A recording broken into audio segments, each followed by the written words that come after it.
Honus. Yes, it's your boy Dynamo Jakk. Thank you, family. Thank you so much for tuning in. I just want to ask you guys to like, share, subscribe. First and foremost, I just want to introduce you to what we're going to be talking about right here today. We're going to be talking about astral traveling, lucid dreaming. Also, I want to include something about astral vision, something that's probably new to a lot of people, but something that's probably not so new to a lot of other people. But it's okay because for the people that it's actually not so new to, you'll be able to throw some in or interject, or you see what I mean? Add some of your experiences inside of the comment area. How about that? Also, for the people that are totally oblivious to any of these things existing or taking place, and if this is actually new information for you, then I just want to say thank you for first and foremost giving me the opportunity to be the one to introduce to you the opportunity of being awakened by a magnificent experience or the introduction of a magnificent experience. Now, for those of you that don't know, I'm Dynamo Jakk. I have a total different way of communicating, total different way of talking. I don't candy code things. I don't hide the context of what I'm trying to say subliminally behind any indirect formations or anything like that. If I'm addressing a mass multitude of people, I do just specifically that. I address the mass multitude of people. If I'm addressing a specific individual person, I'll do just that. Address a specific individual person. So, with that being said, I just want to introduce you into my arena of being able to explain to you what is astral traveling, what is astral projecting or astral projection. Also, what is having astral vision. Now, a lot of people, may not understand what astral vision really is, but then a lot of people have astral vision or have experienced astral vision and just don't remember. Right? So let's just get into it. So we can get right down to it because I want to share with you an experience that I had personally with astral vision. See, that's going to be the most unique thing about it all. Okay. So now here we go. First and foremost, let's get a better understanding of what the astral realm is. For people that are just getting this information, they may want to know, well, what is the astral realm? Well, the astral realm is actually what we would consider as the closest realm to our physical realm. Now, some people may want to call our dimension or our realm a dimension, but I like to separate the two. It's like separating the word forever from the word infinity. Understanding that even though the two may cast the same type of a shadow, there is quite particulars inside of each arena of thought that has a vast amount of differences. And it would actually be hidden inside of each person's experience with those particular fields of thought. Because let's just admit it, we all see, process, and understand each and every experience differently.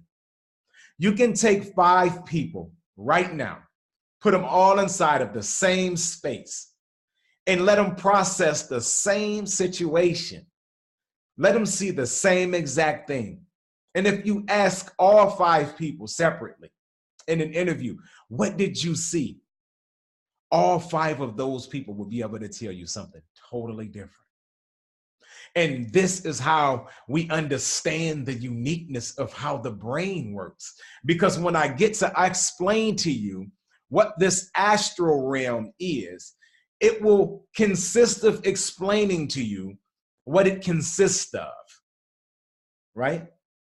Okay, so the astral realm consists of something that we would consider as matter. Well, even though we would consider the astral realm as consisting of something called matter or matter.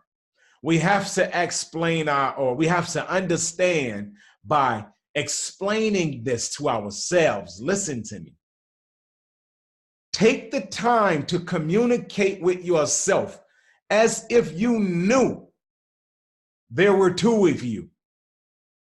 Communicate this message to you from your higher self to your lower self and in throughout your intermediate states.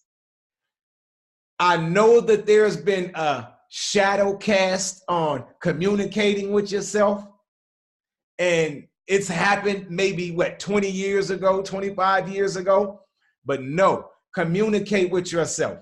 The best and most in-depth conversation will come by way of you being brutally honest with yourself, because nobody knows you the way you know you. So when it comes to helping you understand who you are, what you are, and exactly where you are inside of this space right now, only you can really do that. You learn how by seeing how other people explain to you processes and roads that they chose to go inside of their awakening experiences. Now, don't get it wrong. You got people that are explaining to you other people's awakening experiences and explaining to you how to activate and awaken yourself and haven't done it themselves yet. So it gets kind of confusing. It gets brain shattering sometimes if you really don't understand how to process your own experiences. And this is done actually by being able to calm and still your mind, not making it stay calm or be still, but by calming it, allowing it to be calm, allowing it to be still, like the shaman, allowing your heart chakra to cast its vortex or vortex of energy over your entire thought plane. Because now we're going to get into explaining what are these different things that consist inside of the astral realm. What is this stuff that exists there? What is this fluid-like substance that we can use our own thoughts to shape, fashion, and form into anything that we imagine? What is this substance that actually exists at a macrocosmic scale that you also see replicated at a microcosmic scale when you close your eyes, right? When you close your eyes, you can see exactly inside of your consciousness the same exact thing you can see inside of the sky with your eyes open. Because this is the way that we subjectively project the reality. Now, we understand that the astral realm consists of so much potential, so much endless possibility, that anything that we imagine, if we focus our attention on it long enough and we place enough intent on it, enough love, enough thought, it will manifest. And let's be honest, whether you believe that all things are good or bad plays no particular purpose in discerning what type of beings or thought forms have been able to be manifested or manifest themselves. You see? So let's go into it, because we understand that all is self, and where we exist is inside of this space called consciousness. And there is no such thing as objectivity, because everything is subjectively taking place inside a realm of consciousness, inside this universal plane of thought. So I want to share some photos with you, some very, very unique photos, and I know you're going to love them. You're going to have to love them because they're going to give you a very adept insight on astral vision and being able to navigate through your astral traveling throughout the astral realm or the astral world. Okay? So the first thing is I want to go into this. Let me pull up these pictures. I know I could have had them already up, but you know what? I wanted to talk to y'all. So as long as it's okay that we had that conversation, that's good. All right, so here we go. Now, this is not, okay. Now, here's the first picture that I actually want to share with you guys.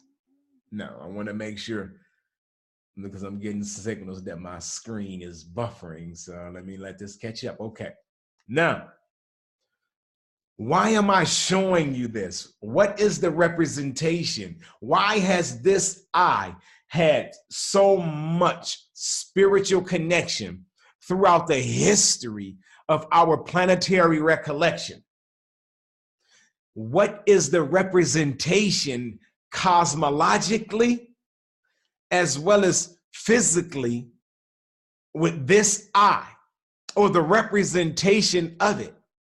Because we know that it's just not the representation of our two physical eyes. You see, because we understand so much about the physical being or the physical body. Let's just admit it. We've invested all of our time into the physical body or the physical reality, because everything that we understand about the physical reality, we understand by way of sharpening our pain and pleasure sensors, which we call our chakra centers, our filtering processes, which were a developing process that occurred within the psyche or the consciousness of man. And I don't mean male, because man as in man and woman, there is no separatism. There is no such thing as a separation of man and woman or male and female, other than the polarities inside of the consciousness, right? So anyway, I don't want to go too far into it, because I want to get you all the way into this astral vision, as far as also astral traveling, because I want to show you how to navigate or understand the navigating system of pushing yourself throughout or getting yourself throughout what we would consider as the astral realm. Now, a lot of people will give you a lot of wrong or false communication or information as far as what the astral realm is. So this is the reason that I put this eye up here, so that I can explain it to you. And this is just based on my own experiences. Now, I've also experienced lucid dreaming. So I'll explain a little bit of what lucid dreaming is also, so that we can be able to discern the difference between the two. All right. So now we do most, okay, let me, first of all, let me go into some more. Let me show you something, because we've heard about these eyes, or all-seeing eyes, in the form of nebulas, some type of nebula, right? And we don't really understand that there is so many different nebulas that we're only familiar with the most common ones that come out of what we would consider as our ancestral history. Now, I want to stay focused on what we're doing when I say these nebulas. And before I keep going through my slideshow, I'm going to let it sit right here for a second real fast. And maybe because my name is Antoine, so that's a good thing. I'm sitting at the Ant Nebula. Okay, now, what we would understand, or what I would gather a better understanding of, and this was through my own observation of being able to travel throughout of my own consciousness. And I think that this is what we've learned to identify as the astral realm or ethers. But what you are really traveling throughout of is your own consciousness, you see? Now, and I'm not going to say that you're traveling throughout it. What I'm going to show you is because this stuff that we call astral matter, because it's so sensitive, right, to thought, it's so sensitive, it can be molded in any direction, you know? And because this eye that I'm talking to you about, this nebula, this all-seeing eye, it has so many different characteristics that I'm finna show you one of the phenomena to it before I even get into that. Now, I remember some years back, and I don't know if I have explained to a few of you that I've been in prison. I've actually given 18 years of my life to the Illinois Department of Corrections system. With that being said, I just want to say that I've had the opportunity to spend a lot of time inside of my mind, because 7 of those years I was spent in segregation. And that segregation wasn't just no ordinary or typical type of segregation. But I'm not going to make this a story about what type of condition I spent segregation inside of. Now, what I want to show you is, I remember having this dream that I didn't know how to identify or understand at the time. But the beginning of it, so that I can give you like straight into it, I remember just waking up and I was somewhere else inside of this place or space where it was like this village built around a lake or a pond or something.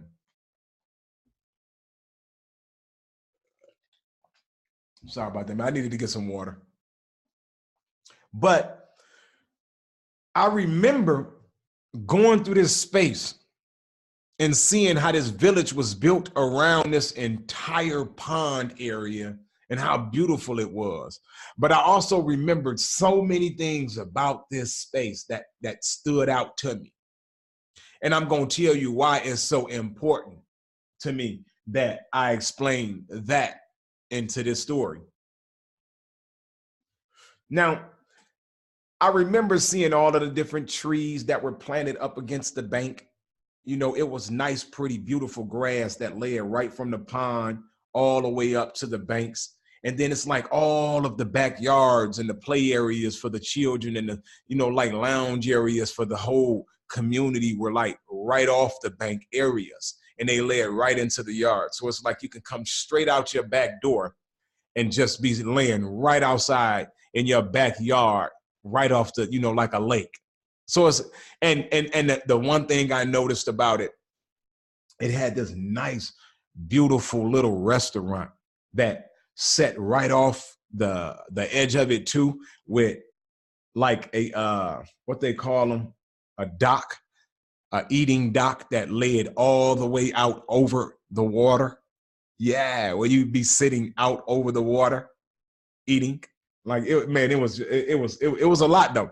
So I know it might not seem like it's a lot to, you know, the average person if you're listening to it, but if you go up inside of your own dreams and you start to look at some of the most minute or minuscule things that you thought were minute or minuscule, and you'll see how they actually affect you or how they feel or change, you know, some type of a course of energy inside of you, you'll see how relevant all of these things actually are, and how just living inside of your mind, literally, it's like the #1 ultimate way to create the reality. So the reason I've mentioned that story is because not only did I experience this story inside of my mind, but I didn't realize the type of spherical, celestial, or cosmic vision that I was observing this entire reality as.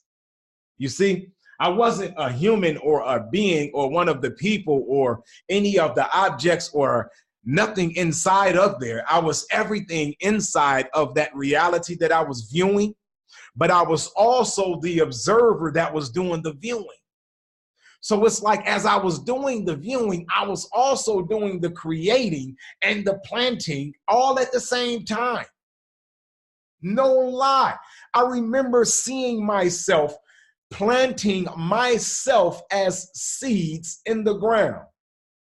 I remembered seeing myself breathe seed life forms in the form of some type of oxygen or something into the stomachs and see, the reason I want to say the stomachs, I want to say the wombs, but see, people will take that very out of the way. So I want to say, like straight into the stomachs, because I saw myself as being everything. I saw myself as being the intercourse or the energy, the climax. I saw myself as being the wind or the oxygen that we inhale and exhale. I saw myself as the positive and negative forces of energy that we say exist. And it's like all of the things that we can imagine really exist inside of our reality, inside of this dream state that I was in. I was experiencing my own state of it, but I was playing every role. But every role I was playing was played out for a reason. And I had realized that I was clueless to what all of the roles meant. I were creating them, then building them to try to maintain some type of balance, because everything that I created, it felt like it was missing something. It felt like as I created this, I had to create something else to balance out for that, because this created some type of a movement inside of the space or reality that had a wobble to it. And it was like either get rid of everything at once or continue to create. So I was creating all types of life forms like humans, and I was creating all types of trees, and I was creating insects, and like just rocks and birds and clouds, and like it was just all types of different waveforms and structures, and I mean like the braiding of different fibers and fabrics and all of this stuff. I was creating frequencies and harmonies and all of that stuff right there, just inside of that one little space. And here's the crazy part about it. Inside of that space, even though it was a dream world, it felt like it was very, very, very, very, very real. Oh no. When I wound up waking up, man, it was chow time. And I don't know if y'all know what chow time is, man. There was the people at my door rattling on my bar, because we had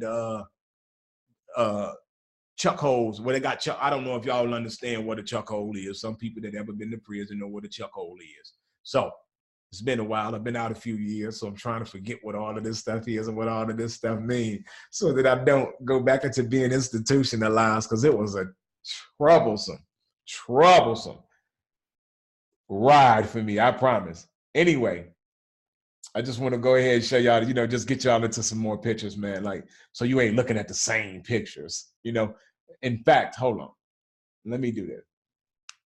So now, now where was I at? Now, instead of the pictures, we'll just go ahead and you can see me. I can see you. Now, what had wound up happening was I had wound up noticing that I was just creating everything. And it's like I was starting to create things that I was willing myself to create, though. It's like I had to understand its purpose of existing. Like I had a lot of brilliant thoughts, and it's something like we go through here. Seriously. And the reason I brought it up is because I'm going to show you how maybe about 9 months ago,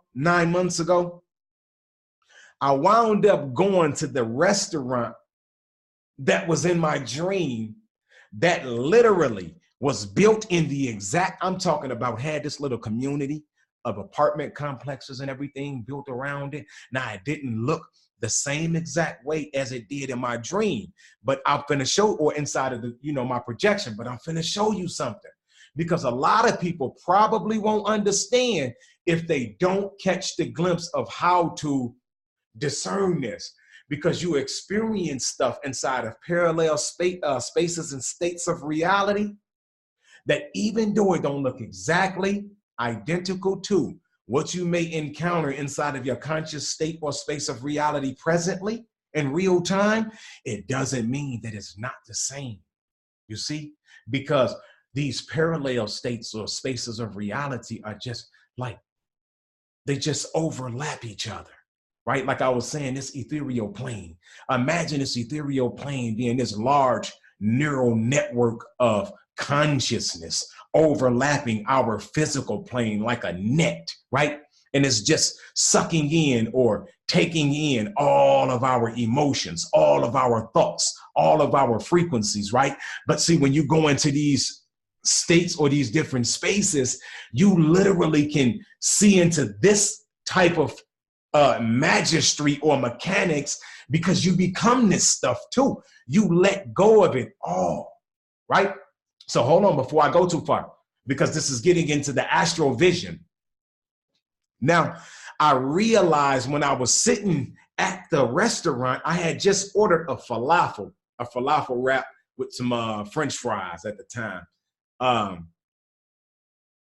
Yeah, I don't know if y'all, a lot of people know what falafel is. Falafels, yeah. Anyway, I'm saying it like I'm like, hey, where I'm at, because it's new to me. You see, like seriously, all my years, man, I was like 35. Yeah, about 35, 36, 34, 35 before I found out what a falafel was. You see? So anyway, where was I at? Oh, where was I at? Okay, so let's get back to it. Now, what I realized was that I was sitting at that space and that everything I was seeing and feeling had started to feel more real to me now. Not only did it feel more real to me now, but it was like to my senses, it started to feel more real. It started to resonate a little bit more deeper inside of me, because now me being consciously aware of stuff like that. Now, a lot of people miss the deja vu moments, you know, and like, oh my God, it happens so much to me. It's like every minute, it's like everywhere I go, it's like a deja vu starts happening. And I always tell people like, man, this is a deja vu. This is a deja vu. But I done tapped into and hacked into a few of my deja vu experiences to realize that, okay, I've always been inside of this same loop. Like these experiences are running on a loop, you see? And hold on, just wait, because see, I'm gonna go too far. But now what I realized was, like I said, okay, that I was creating this whole space. It was me. It was a unified field of consciousness, one direct singularity, a body of consciousness that was literally creating all of these different things. But I was using a system. You see, I was using a system that was built to replicate itself. You see, like fractal designing, but the system literally had to be able to run off of itself fractally in order to exist. In order to, because let's just act like I was the finite source of energy that was permeating all, or I was the infinite source of energy that was permeating all of the finite sources of energy, right? So now what we would consider is like these nebulas, like eyes. A lot of us know what our third eye is. Knowing what your third eye is gives you the better ability to identify with what this nebula is. And now, okay, yeah. So I want to hold on, because see, yeah. I'm starting. I get to going, and then I get to moving. I promise. So just let me bring it back anyway, because it's an important part to this. So understanding now that I was doing all of the different creating, I was doing all of the different designing in the building, right? But I knew that everything had to have a cycle. Like I was consciously creating it, right? But what we see is more vast than what I was experiencing inside of that space. But it's like that's what I was doing, engineering. You see, I was designing and building. Now, inside of this space, I had what you would consider as an all-seeing eye, where that's all I existed as. It's like there was no physicality. I had no arms, no body, no shape. I was just all vision. I was all sight. I could see everything. You see, feel, hear, sense everything. I was the sensory modalities of everybody going through the system. You see, now everything in every individual particle was experiencing its own finite source of reality because it was generating an experience. But now let me give it to you raw. It wasn't inside of that space called reality. That's what they were doing. They were just functions inside of this reality or space I was building. But I'm going to explain why that connects to when I died. Now, when I wound up dying, I literally departed from my consciousness, my ego, from my total awareness of being here. Now, at first, it was real scary when it came upon me because it's like I felt, and I'm going to show you like just a little bit like what it is. When you look at the movie The Matrix and you see how when they finna turn one of the people into the agent and the person just gets to going crazy and, you know, it's like the neurotic system just firing all kind of crazy ways. It's like that's what I felt inside of my body. And I felt my nervous system now was being ripped out. It was being shaken out, torn out. Like, man, it was so crazy. It was being torn out, right? But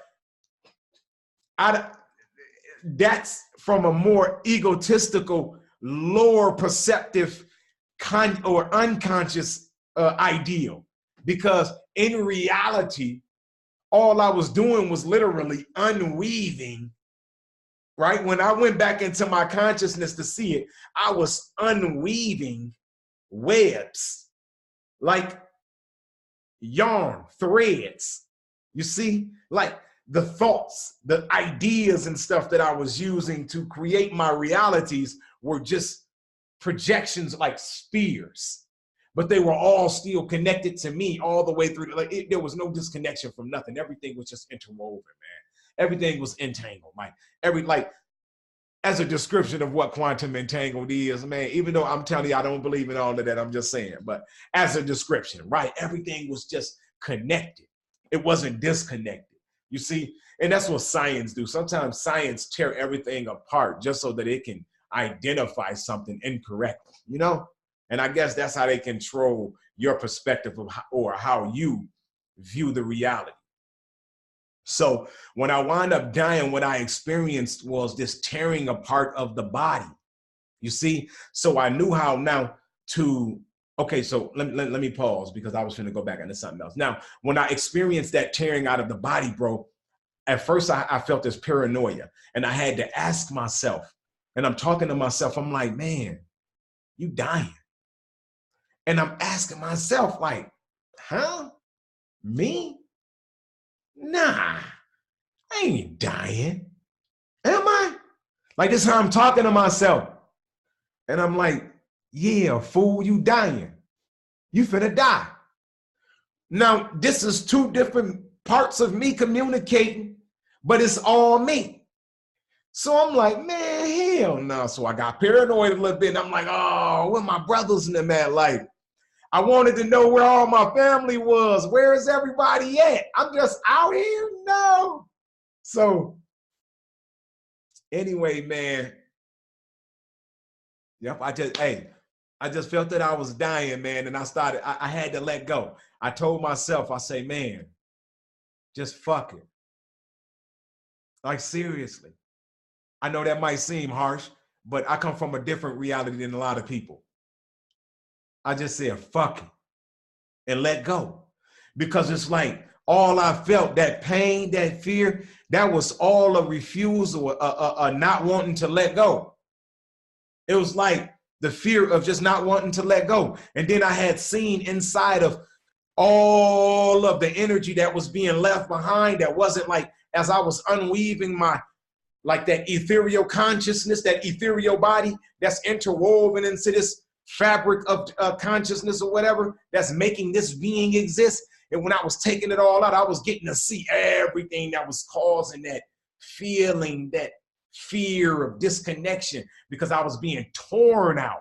It was being forced and I wasn't ready. And I was seeing all of my, just everything, like, damn. But now listen to me, because I want you to understand when people try to sell you these scare tactics. When I went into this other space, man, I was just like that space I explained to you from the dream. It was just like the space that I explained that I had in a dream in jail, and then just like the space that I had inside of the vision that I was, no, the place that I was at in real life here. The place with the fucking, I'm sorry, with the restaurant on the water. You see? So, but I noticed that every time I went through those two encounters, from the restaurant, you see what I mean? And then me going through this death experience, I had a lot of what they would consider, what they call synchronicities. Synchronicities that kept me comfort. Like, it's like another voice would tell me, like, once I said, fuck it, for instance, when I said, fuck it and let go, there was this other voice or energy or presence that was comforting me at the same time, like, but not comforting me like consoling me. It was just the presence of its, or yeah, the presence of its presence was soothing. It felt like there is no such thing as death. Now I begin to merge with it, right? So I realized that as long as it took me to unweave that web of fear that I was experiencing in that experience right then, and it's like it was stretching. It was stretching until I said, fuck it. I was finna drag out my death so long that I would have laid there on that bed comatose for Lord knows how long, because I was scared to die. You see, well, I wasn't scared to die. I just didn't want to leave. I was uncomfortable, not afraid. It's a difference.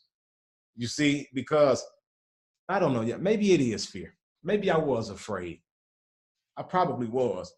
That's just something I got to, you know what I'm saying, go back in there and see. So that I could see that, yeah, nigga, be a little bit more honest with yourself. You was afraid. And that's the reason you didn't want to let go. But I experienced the reality inside of it, like just like that spherical reality, man, to where I had just nothing but that astral consciousness, that astral vision. And it's like, man, even though I was only dead here for like an hour and something, it's like I was there for so long. And when I came back here, oh, man. And my bro, man, he'll tell you, Joey, a couple of my bros, man, hey, look, I'm finna tell y'all, this is a funny story. I know that I had y'all a long time, but why not give y'all a joke, right? That go along with it. Because listen, when I just went through this last death experience without me explaining the whole thing, right? I had a few issues going on, and it was a female that was with me that knew I had these legal issues going on, and she didn't know what to tell the police my name was, or the ambulance people my name was. So they wind up telling them this crazy name. I ain't finna say what the name is, man, because the people are gonna be looking for me for the money I owe. Because check it out, I wake up in the hospital and I see this nurse. Now, I don't know what the hell done happened, man. I done already been gone so long, right? I wake up first. I see this nurse just pushing me down this long, dingy ass, but it was like nice and clean. You know that hospital smell. Bottom line, I was in the basement, man. I was going to the morgue, man. They was chopping my ass up. He's finished. So anyway, I come back to, because, I'm a do not resuscitate. So I come back to. When I come back to, the lady see me, boom, she turn around, run to the other end of the little gurney thing, whatever it was, boom, start running fast as hell trying to get me back up there to the front. And I'm sitting there looking at her like, what's going on? She's scared and all that. Man, I'm telling you, that lady scared as all shit. The look in her eyes don't say that She just panicking because she want to save my life. I scared the hell out of that lady sitting up like that. You hear me? Woo, I got her, Joe. I swear, man. But listen, so, okay, bam, that was in. I don't remember nothing else. You see what I'm saying? Like I blacked back out. I was out. Next thing I know, boom, I say it was a couple days later. I look up, I come to again. I had been in there now, I'm in there a couple of days, right? I had been out. So the nurse standing right there. And they calling me by this crazy name. And I don't know who this person is. Now, you know me though, I think quick. I'm like, whoa. I immediately realized that if I say or do anything inconspicuous right now, they got me. I'm gone. So I had to play it smooth. You see? So I had to listen to the name so that I can remember it. Now, you know how this feel? You trying to memorize, and they gave these people a long name. 2 long names. The first and the last name was long. I got a simple name, man. I'm sitting there trying to see what this name is. And this, I'm like, oh my God, no lie. Bro, I got spooked. All kind of shit at the same time. And you remember that Kevin Hart flick when he said, man, his grandma, bro, she just play dead. And get to looking at the motherfucker out the corner of the eye. That's what I did, I swear, bro. I just play dead on their ass, Joe. Cash. Wasn't no motherfucking way. Inside of my mind, I'm sitting there trying to hold my eyes from blinking. I'm trying to stop breathing. Like, I'm literally thinking to myself, like, damn, Jack, you doing it too much. In my mind, like, you trying to die right here. All you were supposed to do is convince her that you passed out. You see what I'm saying? But, hey, it was going down, baby. So anyway, the lady wound up leaving about that joint, man. That's when I was able to actually get a hold of, you know, like the female that I was in there with. Like, man, Joe, she wound up coming back in because she was out of the room. She had gone out of the room. And if I ain't mistaken, because we was already up there a couple of days, I think she was probably going to get her like some clothes, you know, like to, you know, because she was just coming back up there where I was at. Anyway, that's when I got it broke down to me, who I was and all this. I'm like, damn, and this was crazy, man. That was a hell of an experience, man. So now you gotta think, now here it is, I'm coming up from being dead. And now they want to push some stuff in me. I ain't let them put nothing in me, bro. Listen, I promise, they even put me out the hospital. They kicked me out, man. First of all, I called my bro them up there. I say, bro, look, man, y'all got to come up here, man. They finna kill me again. Man, look, my bro them wind up coming up there, man. We sat up there for a minute, chopped it up, built the breeze. You know what I'm saying? We got to understand it. But, man, I ain't letting these people put nothing in me. I don't care what it is. They trying to explain to me what my body just went through. Hey, okay, I'm back. You know, hey, you ain't shooting nothing in me. I don't care because I don't feel like I was just nowhere wrong. And at first, you know, I wasn't able to process all of that information being freshly back like that. My brain and shit, like, bro, it took me about a month, literally, to get all the way back inside of my body again. I'm dead serious. My brother would tell you, like, man, I was walking around a zombie, straight dead still. They kicked me out the hospital, straight up, because I wouldn't let them shoot nothing inside of me, bro. They kicked me straight out the hospital, man. Like, man, you got to go. And shit, I was stuck, you know, so I had to call my brother, come back up there, get me, man. But anyway, I just wanted to shoot that out there, man. I don't want to take y'all too far down the lane and what happened, but it was just crazy that I experienced that.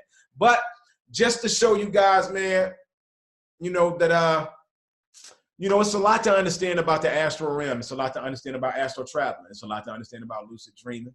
It's a lot to understand about having astral vision, because having the astral vision is just being able to hack into and tap into your brain, hack into or tap into your higher consciousness, you know? And when people say that they have a third eye, what we need to understand is seeing a third eye, sometimes people get carried away with it, right? It's not an eye. It's not like you see anything, right? It's not that there's some type of a vision taking place inside of it or anything like that, right? Because of the simple fact is, then people get a miscommunication about what's taking place. What this thing is, it's a higher mind, a brain, a filtering system. It allows you to pick up frequencies and signals that And I'm finna show you something. The universe is built the same way you built. Some of the most unobstructed, unhacked into and untapped into realms of thought or consciousness exist the higher up inside of the ethereal chain you go, or the ethereal plane you go, the higher up inside of the cosmos you go. You see? So the higher up inside of your own chakra or filtering system you go, right? The higher or the more information you're actually able to access. Because like I said, you're just a replication, a microcosmic replication of a macrocosmic expression or entity or body of consciousness. You see? And everything originates from this 0 point energy field, what they call this dielectric inertia plane, right? There's no such thing as positive and negative. We have charge and discharge. Like Tesla told y'all, there is no particles inside of empty space.